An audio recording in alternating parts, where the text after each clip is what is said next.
This woman, a very strong woman. Yeah, very, very strong. See me thinking that she is facing restriction only from the Senate. Because after they suspended her, they say, you must not do this, you must not do this, you must. I no, say the state also follow the place restrictions on her doings. I get it. So that they can perfect the plan to recall her from the Senate. I don't know.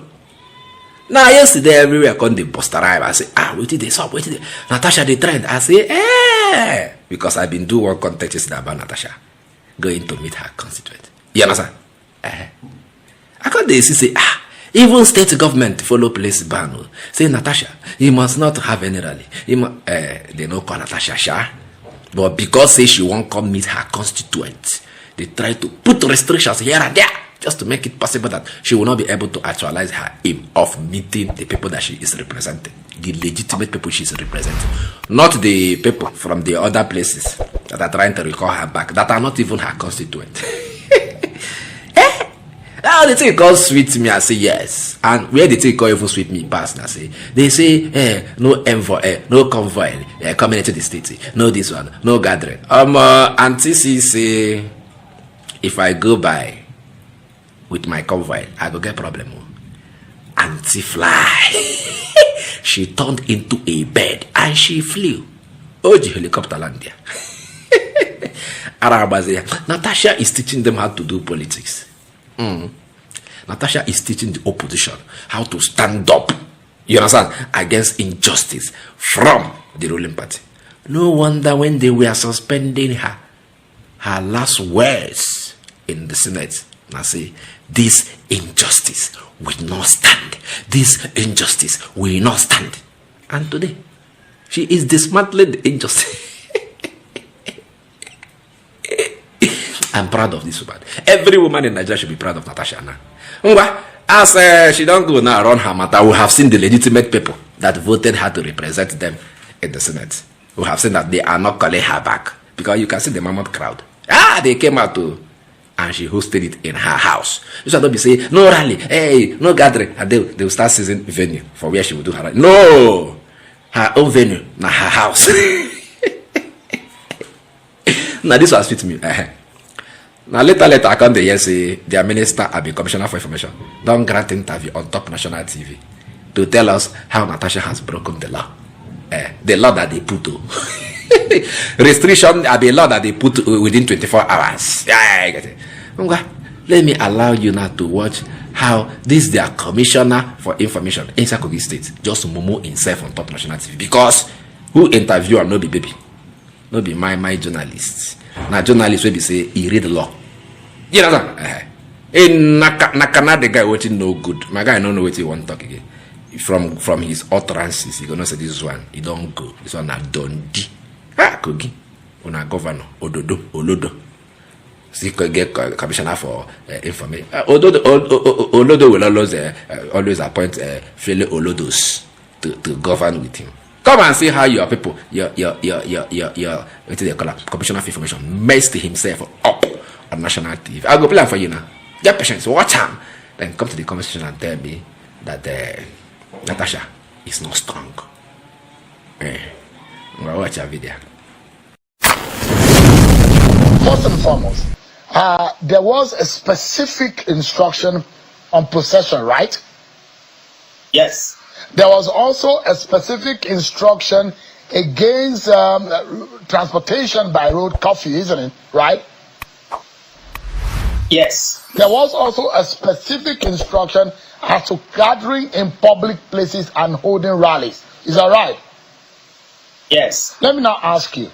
From what I see and what we understand, it does look like that rally, the event held in the very compound of Senator Natasha Akpoti-Uduaghan. Can that be, that's a private residence of the senator. Can you say that she's committed an offense of holding or gathering people for Salah celebration in a compound? Does it amount to public gathering in your own definition? Okay, let's frame this in a very logical perspective, Sheo. One, there was possession. You can see the number that is there. Though you can't refer this to a massive crowd, but there was a procession to her house. That is violation number one. Then, when you come to the issue of use of convoy and all of that, I was told, I was reliably informed that she got there with a helicopter. That was not violated. But a rally is a rally. It doesn't matter where you are doing it. Whether you are doing it in a public place, whether you gather people in front of your house, a rally is a rally. And what can the state government say that someone has committed offense for merely celebrating Salah in his compound?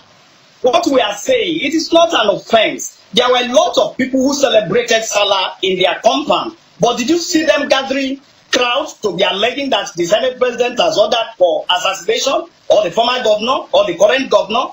Did you see them doing that? So they are different. You can't be comparing the two. And if the law says don't steal and don't limit people's maybe freedom of speech and all that, if someone violates 2 of 10, the person has violated.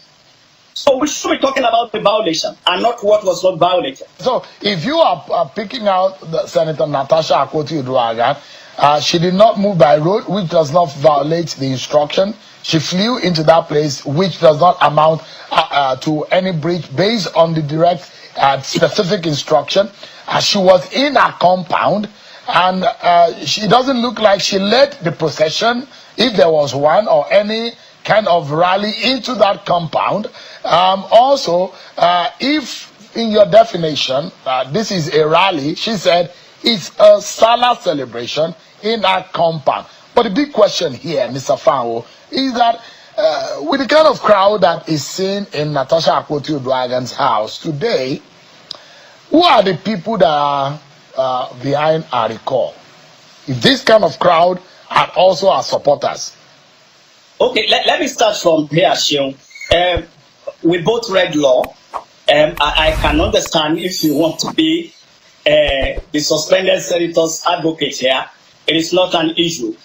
But I'm going to insist on the fact that she violated some of the directives that were put in place, some of the protocols that were put in place to guarantee security. Imagine if the supporters of the governor or the former governor, if they decided to react immediately to all those incitements, imagine what would have happened today.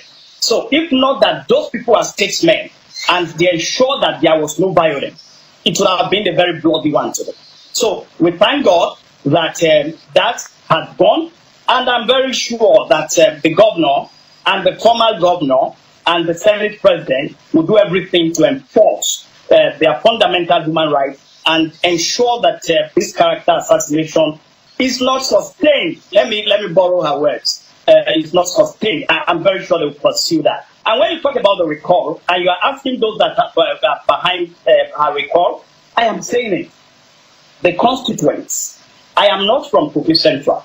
I am not part of the recall process. But its constituents, you saw them. Those who were behind it, they did not hide. They went to INEC to submit their petition, and they spoke to a lot of media organizations, including yours, explaining why they are recalling her. So why are you asking those that are behind it? They are not hiding their faces. They are out there. So I asked a question as a journalist, Mr. Fanwo. I know you are a politician. I'm not. Yes, asking question that has a legal implication is part of the job, just to get your perspective in what. And I know that Senator Natasha has all the money to be able to get lawyers who are more experienced than the knowledge that I have in law. But I'm just asking you a question. And the fundamental, just a moment, the element that are provided in the state directives and in the state in the statement that was pushed out, either the curfew or the ban on possession. I'm just asking a question so Nigerians can understand the reason behind what your government has done. And the final question I'd like to ask you, Mr. Fanwo, is to the fact that in all of this, there is a political slant into all of this. And I understand from what you explained that the state is trying to secure the people, the property, and the state, and ensure that there is no breakdown of law and order. At what point does also the state balance this act in such a way that it doesn't look like you are politicized governance, in such a way that you are using the act of governance against political opponent?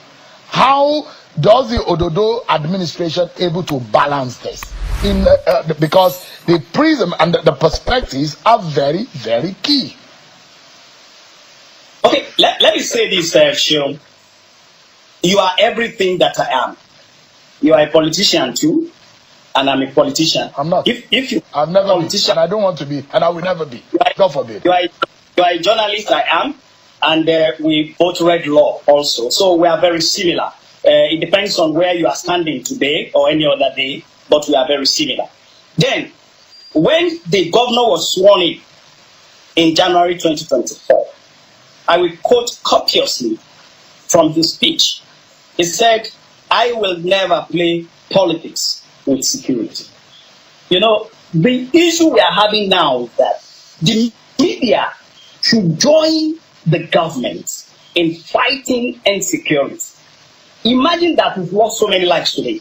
Then the media will have stories for us and to talk about. But thank God that did not happen. What is happening right now is not politics. And we cannot play politics with the lives of the people. According to the chief servant of the state, His Excellency Alhaji Ahmed Usman Ododo, our decision and our directive were purely based on ensuring that there is security. Imagine having clashes between supporters and a lot of things were used. Even stray bullets can kill an innocent woman in her house. These are the people we are defending. It is the responsibility of the state government to defend everybody in the state, including the suspended senator.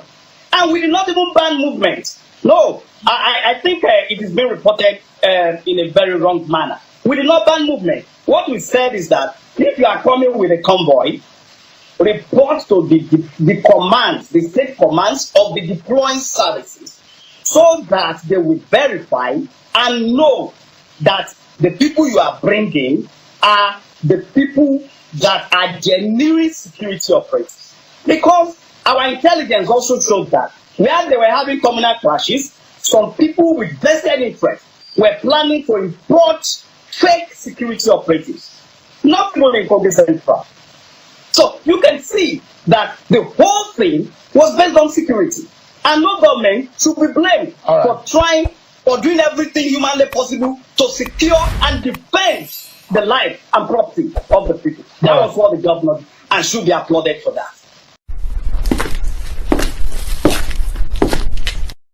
For over a decade, this has been the birthplace of innovation. Innoson Vehicles is a testament to resilience, employing international best practices to create more than just a car. Every vehicle here tells a story of durability, fuel economy and safety. Crafted with the African spirit, the Nigerian heart. These vehicles surrounding me embody the unique concept of regionalization, each one designed to cater to the tastes and preferences of our people. From the streets in Nigeria to the terrains of the Sahara, these vehicles are designed for our roads, for our people. This is more than a vehicle. It's a symbol of our progress, our resilience, our collective success story. Your feedback drives us to continuously innovate and improve. Innoson Vehicle, the pride of African roads.